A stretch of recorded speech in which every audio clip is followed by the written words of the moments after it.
Ada banyak banget alat mengerikan dari masa lalu yang dibuat khusus buat nyiksa orang atau bahkan ngebunuh mereka. Beberapa contohnya kayak Banteng Kuningan, yaitu patung logam di mana orang dibakar hidup-hidup di dalamnya. Kedengarannya aja udah bikin merinding. Ada juga dada Reaper atau sepasang kesedihan. Intinya, ini hal-hal yang jelas-jelas nggak bakal kita mau alami. Tapi coba bayangin, kalau kamu ditawan, terus yang nahan kamu bilang mau ngeluarin roda Catherine. Mungkin kamu mikir, kayaknya nggak terlalu buruk ya. Tapi percayalah, kamu bakal kaget. Di sini kita bakal bahas kenapa roda ini disebut salah satu hukuman paling kejam menurut legenda. Namanya diambil dari Saint Catherine dari Alexandria yang katanya pelindung orang-orang akademis atau filosofis. Masalahnya, nggak ada catatan tentang Catherine sebelum abad ke-9. Padahal, dia diceritain hidup di abad ke-4.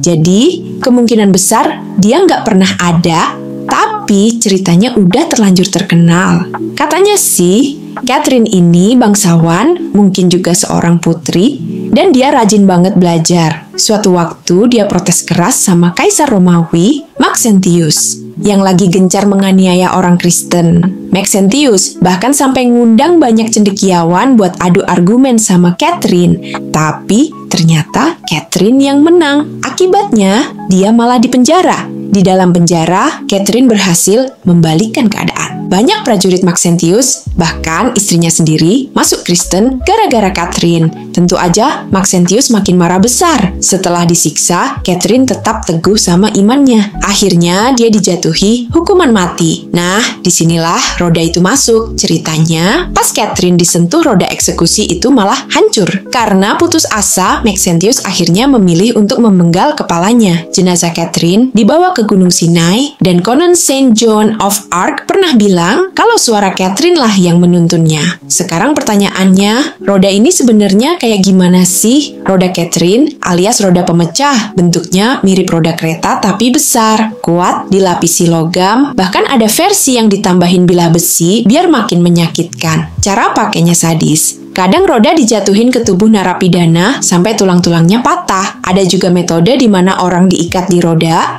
lalu dipukul pakai palu besi sambil rodanya diputar. Jumlah pukulan biasanya udah ditentuin, tergantung seberapa berat kejahatannya. Kalau kejahatannya parah, bisa ditambah penyiksaan lain.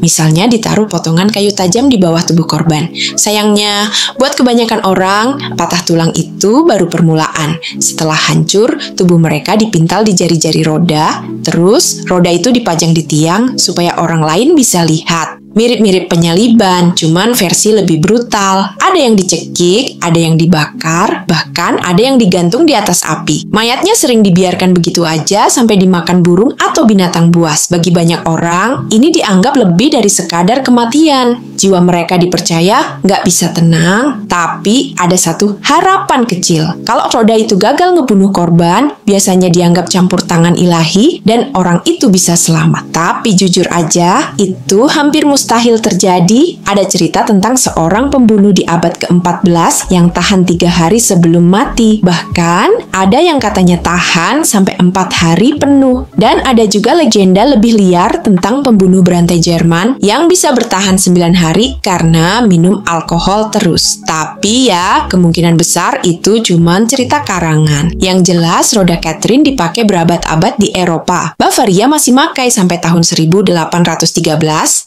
Dan diduga terakhir kali dipakai di Prusia tahun 1841.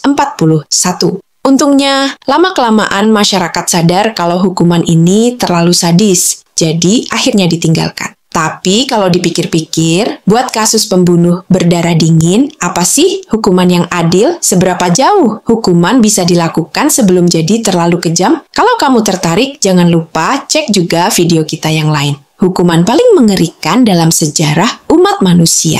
Terima kasih udah nonton. Jangan lupa like, share, dan subscribe. Sampai ketemu lagi.